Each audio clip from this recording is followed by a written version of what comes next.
"Hi there, ladies. I'm a queen betweener and an SNS fan. Thank you. In need of some guidance regarding ex etiquette. We're living in the same town as my ex. Often leads to chance encounters which make me feel very uneasy. Could you offer some advice on how to navigate these situations with grace and composure?" How tiny is this town? By the way, also, if you know he goes to a particular club, because this happened to me before in one of my breakups, where it's like, I knew he used to go to this particular club. I just stopped going to that particular club. Yeah. Yeah, or you know he goes to a particular car wash. Don't go to that car wash. Because he's not going to the car wash every day. He's going a particular day. It's like, just see what the routine is and see what you can avoid if you really want to avoid it. Because the truth is, you might also just want to see him, or you want him to see you. Exactly. Like, to be like, this is what you lost. That's wanting to see you, exactly kind of thing. Yeah. But if you do happen to encounter them, I would say ex etiquette is just kind of like you say hello and keep it as brief as possible. I would not linger in this place. I would not, if it's like, let's say I'm sat here with my friends, I would not be like, now all of us, let's leave. Let's go to another restaurant. Obviously not. But it's just like, keep it just the same way it would be like if I met my lecturer at a club. I'd just be like, oh, hello, how are you? You're fine? Okay, great. Especially a fresh ex. And that's it. Just keep it brief and that's it. No, oh, you want to take a shot together? No. And no like lingering conversation. A fresh one, Hello and done. The older the ex, like now, the ex before last is like, I can easily just talk. Like that's like, now you are old news, like that. But the fresh one is like, there's got to be like etiquette. And also how much time has passed. It's like, just keep it as brief as possible. But if you want to avoid him, actually look at the patterns and stay away. Agreed. Speaking of ex etiquette, if you go to a restaurant with maybe someone that you're dating, okay, so I'll give it in two dynamics. Someone, let's say you're just getting to know, and then also or let's say more so you're in a new relationship.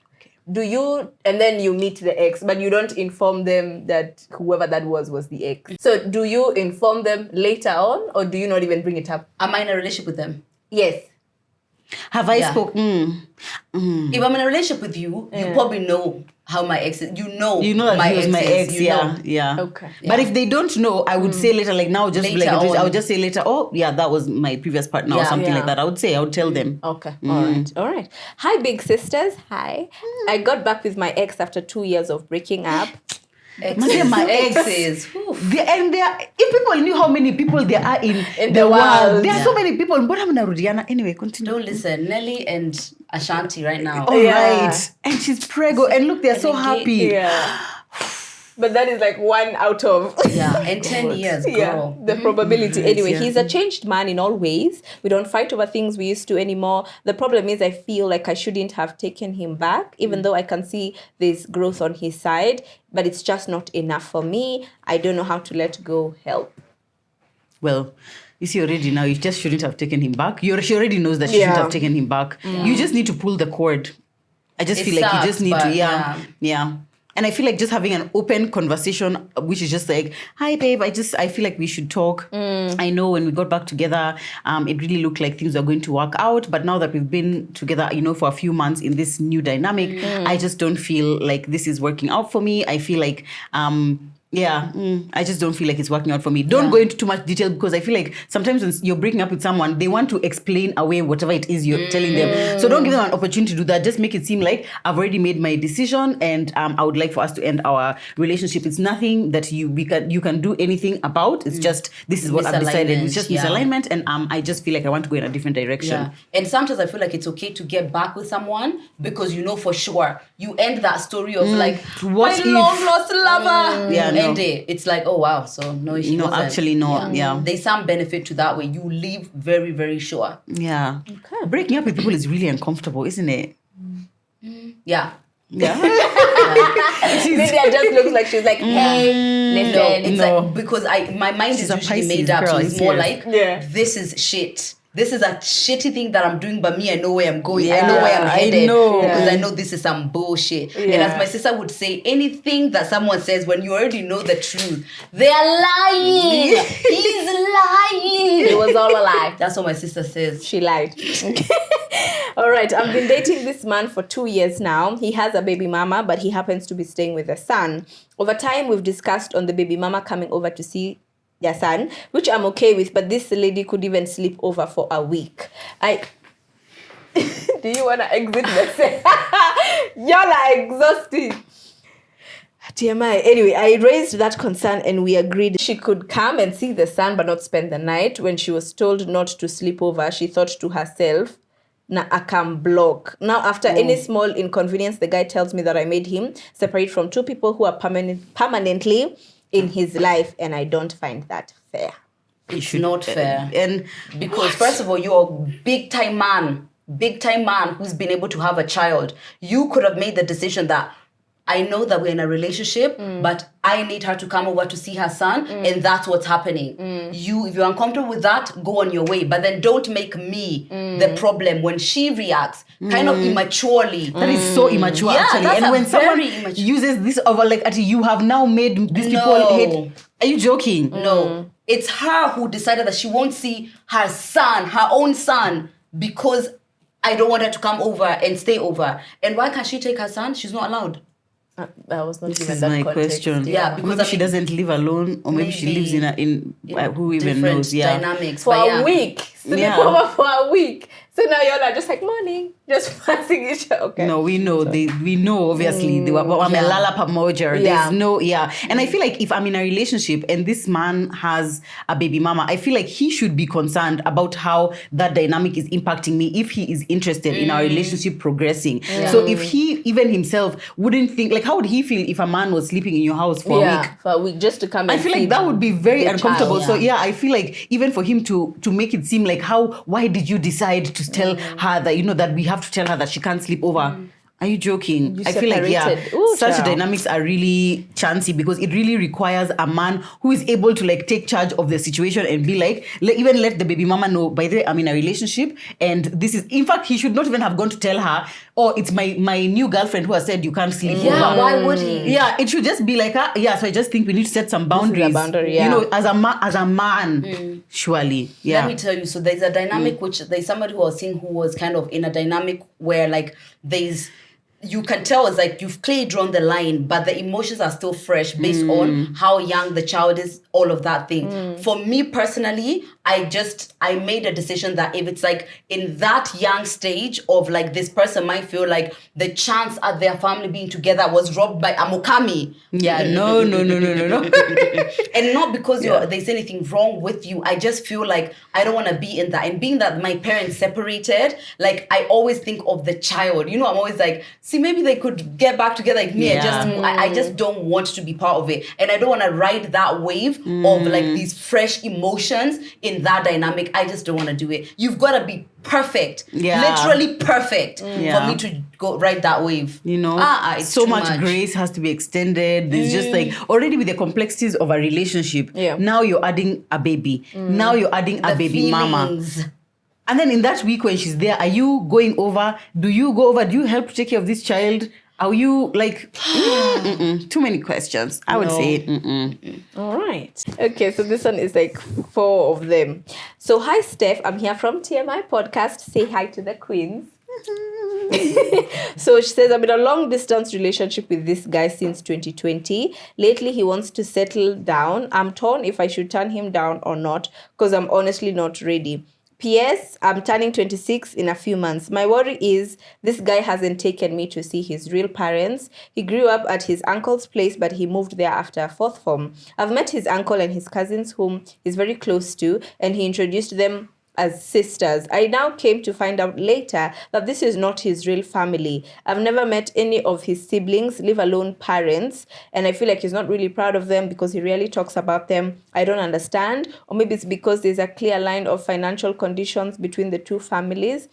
He is a hard worker. He's bought his own land, built a house. P.S. I'm not from a rich background. I don't know why he's hiding them from me. Another thing, I feel like our IQ levels are not directly... if you see me laughing, friends, I'm not laughing at the situation. No, it's just like we already saw. Wow, there's so many other things going on. So our IQ? Yes, I feel like our IQ levels are not directly transmitted. I feel bad when I talk to him in English and he can't respond back. And if he does, it's broken. He does love me a lot, but where? Okay. There are like 3 layers. Many things. There's the long distance layer. Then there's the family and introduction layer. And then now there's the IQ layer. Go. So this is one thing. Why are you assuming that the reason why he doesn't want to introduce you is that he's ashamed of his family and also because of their financial background? I feel like that one walk with curiosity, like more than I've decided it's because they're poor, that's why you're hiding them. And since I'm also from not a rich background, then what's the problem? It might be way more complex with that, especially with family. Yeah, the complexity of that might be crazy. However, you can have a conversation of, hey babe, like you're saying that you want to settle down, and I love that, but for me it's very important for our families to be, to know each other and things like that. So maybe you can start making those plans because that matters to me before I settle down with someone.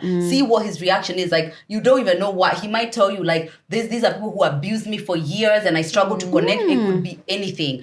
Now, if there's also misalignment from this perspective of intellect, if okay, maybe as we said, this is not a value that's that important. If you've decided it's not a value that it's that important and there's other values, lean on those values, my good friends, and just look at those. Yeah. Look at those. When he returns, when he says what he says in English and it's broken, breathe through it, because you've decided that other values are more important. No one is perfect, and this is his thing. Yeah. But if you feel like it's something that you probably can't do for the rest of your life, this is the time. This is the time to let it go. Yeah. And also 2020 to 2024, and now is when you're saying that you feel like your intellect and you don't like that he can't respond in English. Like, I mean, hey, why? Yeah, I just feel, oh, geez, yeah. And then also I feel like a big disconnect is coming for me where it's like he says he wants to settle down, but I'm not ready. But what does it mean exactly? So you want to meet the family. So if he was to then introduce you to his family, which I feel like, would you be ready? I think the most urgent thing perhaps is just to be like, have this conversation that Lydia is talking about, because maybe the situation is very different. Maybe their family is tribalist and they would not accept you. And so he has decided that he doesn't want you to be part of those, whatever. Maybe just have a conversation, understand where he's coming from, and then you decide from that point of view, is it something that you want?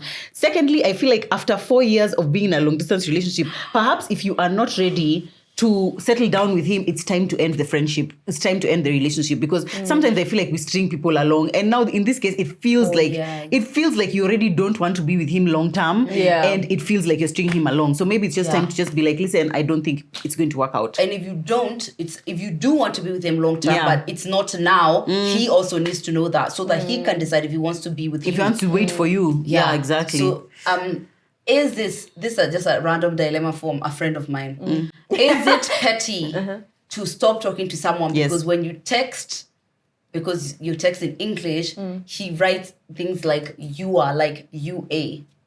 Yeah. Why UA? No. You are UA. UA. Lydia, please. Which that friend? Is definitely yes. Tell your friend.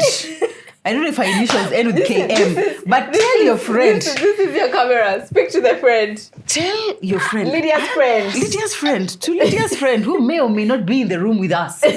That we are not accepting. We are not accepting this man. You are. No, that's not petty. I would not accept that. No. Crazy. Yeah. And like, it's not somebody who is just like, this makes sense to me. It's somebody who's like, great job, very well educated. So are you just being lazy? I don't know. Yeah, I'll just ask. I'll just be like, haha, why do you text like that by this? Yeah. Yeah, Kwani. I need to see what you're saying. No, I just need can't. to see what you're saying. Yeah. First of all, if I text that, then you return, what are you talking about? See, now I need to leave. So no, there's small things that really they make so much difference. They're just so telling. So it's like, if it's okay if you've decided that, as we said, values are weighed. Hold on to them for Hold real. on to the ones you've decided are important. Okay, this one is an interesting one. She says, my man still saves his ex with the same pet name he used to call her when they were dating. Am I wrong if it bothers me? Yes. Girl, no, not yes, you're wrong. You're ridiculous. It's ridiculous. Why is he even doing that? baby flower princess. Love heart. No. And what? And also me, some things I'm just like, if this man knows that it like it bothers you. Why would he keep it like that? Yeah. You know, sometimes get the hint that this person hates you. Understand that this man hates you, because why would he? Yeah, unless he's still with this person. And even if he was, if I knew that something that I'm doing, even if I'm cheating with that ex, wouldn't I just change the name for when I know I'm going to be with you, so that it's not an issue for you? Yeah, it's the audaciousness of like, see it, it's there. Yeah, it's there. Then now 500 hearts. Oh my God, no. So you are not wrong, sister. Okay. Yeah, you're not wrong. My dilemma is that me and my soon-to-be boyfriend. How presumptuous. Okay, go to different churches, but we are all Christian. We both want to stick to our churches. Can this be a potential problem in future, or can we find a way to compromise? It's figure-outable, and you should not break up because of that. I mean, you can't even break up because you're not yet in the same relationship. It's figure-outable. It's definitely figure-outable. I know for sure that's something which I think about, because like I didn't know I would align with the church that I go to now. I aligned with it through my last relationship, and I love it so much. And the idea that somebody would come and tell me that that's not the church I'm going to, already I feel resistance. So it can be that way. But as you get closer to someone, you find yourself making decisions and maybe compromises based on what's more important at the time, which is like our togetherness, our life together, whatever. And maybe you can try, like what one of my someone who I know did is that they were from two different churches, and then they just tried to like, okay, come over one Sunday to mine and I come one Sunday, then we can go whichever one we want, and then you slowly start to see each other's worlds, and eventually he loved her church so much they ended up going to hers. So then you can work through that one. That one is more like the beginning and the end. It definitely isn't. As long as you guys are in the same religion, I feel like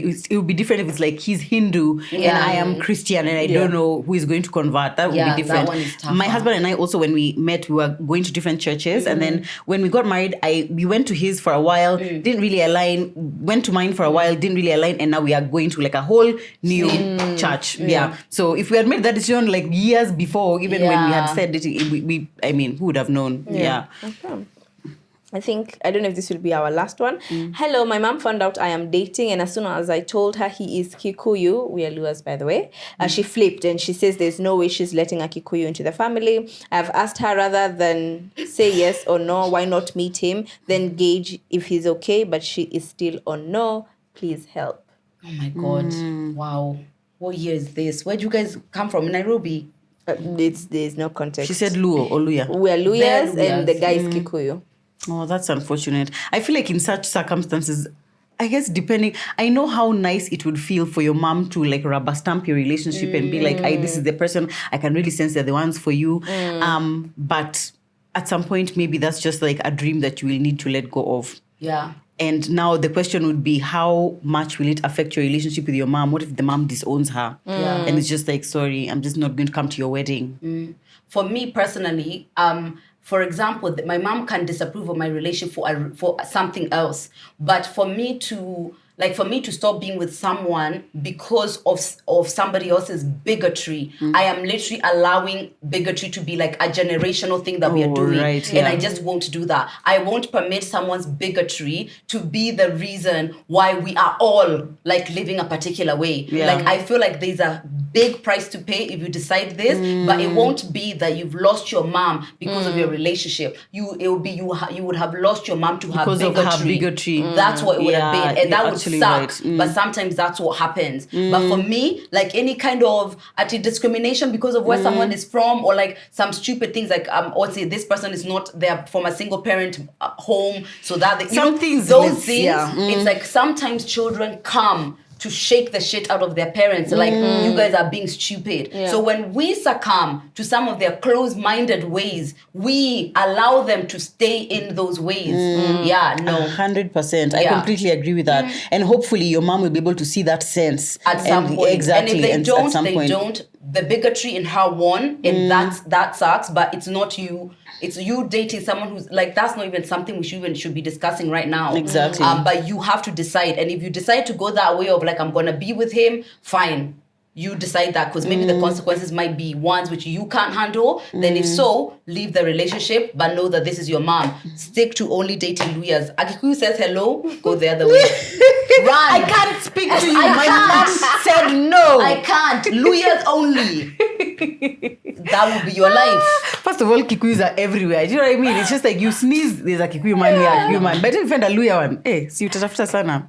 But anyway, I'm sure you can find. I agree with you about like we need to stand up to our parents' bigotry. It requires a lot of courage. It's too much. It requires a lot of courage, which a lot of people, especially because your African parents, the way African parents are, there's this kind of like there are these mini gods holier than thou. We can't even actually speak back to them. You're literally in your 40s and you're still there. Just listen to. Seriously, and it can be a thing in your mind, like a serious blockage. But I really hope that you're able to push past that. It just requires courage, and I feel like sometimes when it requires, your parents need to see you being like, I respect that you've expressed that opinion. Okay, I respect that you've expressed that opinion, but no, I'm not going to leave him because I love him, and I don't believe that people should be judged for their tribe. That's it. And guess what? Even if it doesn't work out, you stood up for what you know is right. And maybe that sense of agency over your life is something that you and your mom need to feel like you have, because for her to decide that she's not, I'm not letting her go into the family. What? Jesus. Yeah. Who did you hurt? Wow, oh my God. Okay, let's finish with this one and then we are done. Thoughts on your partner, husband, still keeping a very close female friend that gives you the ick. This girl lives out of the country, and when she came to visit, she brought him a very expensive gift and called him one night to deliver the gift personally, knowing very well that this is a married man. Oh, I don't know. Let me tell you, I have friends who are married and I'm friends with them, like they're men, and the boundaries are safe. I'm respectful to their wives or whatever, and it's healthy. So why does she give you the ick though? Because does she give you the ick because she's inappropriate or she's crossing boundaries? Because that's one. But if she gives you the ick just because she's a woman and she's a friend of your husband, then that's where the friction is coming in. So that's going to be problematic for you to even tell him, I don't want you to have a female friend. It's difficult if this is somebody who matters to him. Explain where the ick is coming from, because if there is ways where you feel like she's not acting in like a right way, then it's a problem. But a friend calling you to come and deliver a gift that they've brought you is not shocking. Okay. It's not. So I feel like, as now, let me speak like from a wife's point of view. I feel like the only person who I feel like is accountable to me and my feelings is my husband. So I feel like him having this female friend and her bringing an expensive gift, I don't feel like that's problematic per se. But if it's like, there's a difference between an ick and this person disrespects me, and this person, happening? She doesn't, there's boundaries that we have set or whatever. I feel like if there's something that she has done which you feel is crossing a line, you need to have a conversation with your husband and be like, when X and Y and Z happen, it makes me feel uncomfortable. Or just being able to say, like, if this person is calling you at 11 p.m. at night, I don't think that's right. Because sometimes even assuming like, oh, she knows he's married. Sometimes, people can be married and still act in whatever way. So he wasn't married before, and this is what they were doing. And this is what they were doing. So why exactly? And if he hasn't communicated to her that they are, now you can't call me at 10 p.m. or 11 p.m. anymore. Some people don't just like automatically know that, oh, it's inappropriate to call at 10 p.m. or 11 p.m., kind of thing. So I feel like you just need to have a conversation with your husband and just be like, oh, there's sometimes I just don't appreciate when women call you past 10 or 11 p.m. Yeah. And say. To be honest, I feel like I don't know how I've always navigated through this when I have a relationship, but I feel like when the friendship is pure and only platonic, there's just a way you all know how to act because of each other's partners, But sometimes when there's a spice, when the spice comes in, that's when you see sometimes like the boundaries are a bit blurred. But I would still say what Joe said, have a conversation with your man about really what's truly happening here. But if the situation is just platonic, there shouldn't be a problem. But sometimes you see, first, you're only seeing it from the point of the person who's the friend to the people who are married. I feel like, for example... No, I'm seeing it from the person who's also in a relationship like me. So, I feel like also, if she, let's say the person who's giving the dilemma is insecure, like naturally just insecure, or you and your partner are having trust issues, of like maybe you have already forgiven him for cheating, or another time, he was talking to this other person, or what, or naturally you yourself, you're just suffering from low self-worth or low self-esteem, you will see everyone as potentially a threat. Even his boss who calls him and sends a message saying, did you work on that thing? You'll be like, thing? What do you mean? That's a very casual word for someone to be using. When someone's self-esteem, by the way, is low and someone is insecure, anything is a trigger. So Lydia could be there, even just like standing up and moving when the person wife comes and she's like, why are you standing? So why are you facing this way? You wanted him to see your butt crack, huh? So now you want, anything can be like that. So I like what you said about like, ask yourself, what is this ick? Is there actually something that has happened, or is it just like maybe in your past there was some trauma where your dad had a best friend and then ended up moving in with that best friend? Literally, it could be anything. But look inward and then now have a conversation with your husband. Okay, that is it for today's segment of that was Asking fun. for a Friend. We love dilemma episode. So much. Oh, I believe you. Nothing like listening to other people's problems to distract you from your own. I always say this is true. So maybe you guys can just give a closing remark and then we close it up. Oh, let me actually say there's a dilemma I wanted to say. This one was shared ages ago. I don't know why I remembered it today. So someone messaged me and they were like, oh, hi Lydia, I wanted to know your thoughts. I think I had done a what are your thoughts on kind of tag. And they said, I got my husband through witchcraft. Didn't see that coming. Wow. Next question. Okay. And so? Yeah, as in, So what do are you my think thoughts? of that? Yeah, what are your thoughts? Hey. Because he's here. Surprise. I feel like good for you. Definitely not a surprise. If you really wanted him so bad that you needed to go to witchcraft, then okay. You know, I didn't know that really works. Oh, me, I think it does work. Really? I think it does. I don't know. I don't know my opinion on witchcraft because I don't know. Maybe it's because I'm not like, should I say, well versed to make an opinion. I know it exists, but I don't know. I think in that case, I hope because I know with witchcraft it's like a consequence or there's like a payment. So I'm hoping if you got him, then you're able to maintain him. You know, regardless of the consequences or circumstances. I know somebody who was like they were gotten by witchcraft or whatever, but it's like it was like happened in the marriage. Like he's going out too much, so it's like I want him to just be staying in the house. Then he did. So now that's all he did. He just stays in the house. Just stays in the house. Like, because it's like you can't, you know, it's not like, oh, I want it like this, this. Yeah, it's like, it's not specific. Yeah, it's just, this is how you wanted it. And now here it is. Yeah. One never leaves the house. This is why they say be careful what you wish for. That's what you said. Yeah. Oh my God, we need to be careful what we are wording. Like me, I don't know what I believe. Like I find it so crazy that, because those things feel like magic to me. Yeah. It's like, so does magic exist? But it's not magic. It's like the spiritual world. It's black magic, exactly, yeah.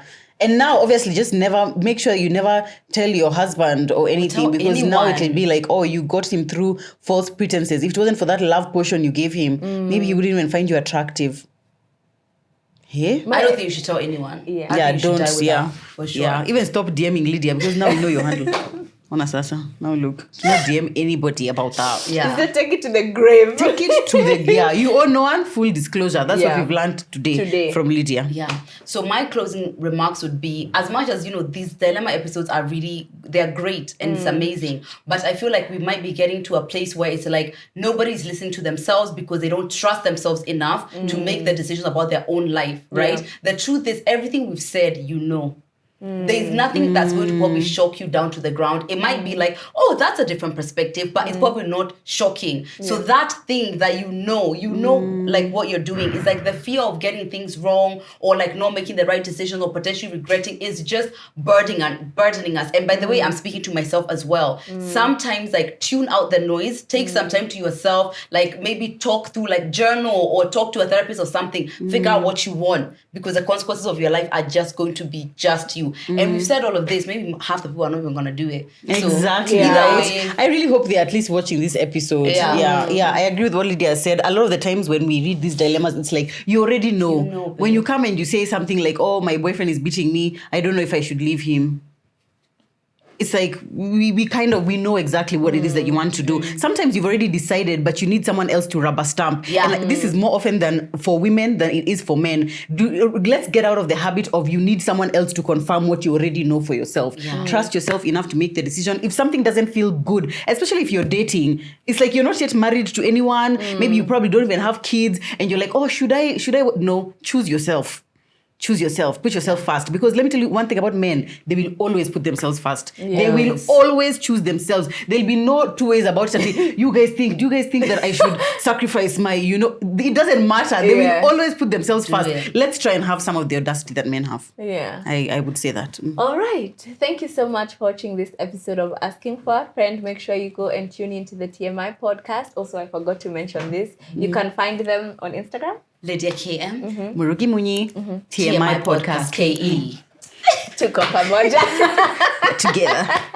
And thank you so much for having us for the second time. This is my third now. Yeah. What they're going to start. Yeah, we need to have you back to even the band. Yes, at least. Okay. They're gonna be like Lydia and Mur again. Yeah, thank you so much for having us. And thank you so much for honoring our invite. We love having TMI and Lydia and Murugi together here on the SNS. We can't wait to have you again. Yes. Come and fight me. I'm in my mother's house.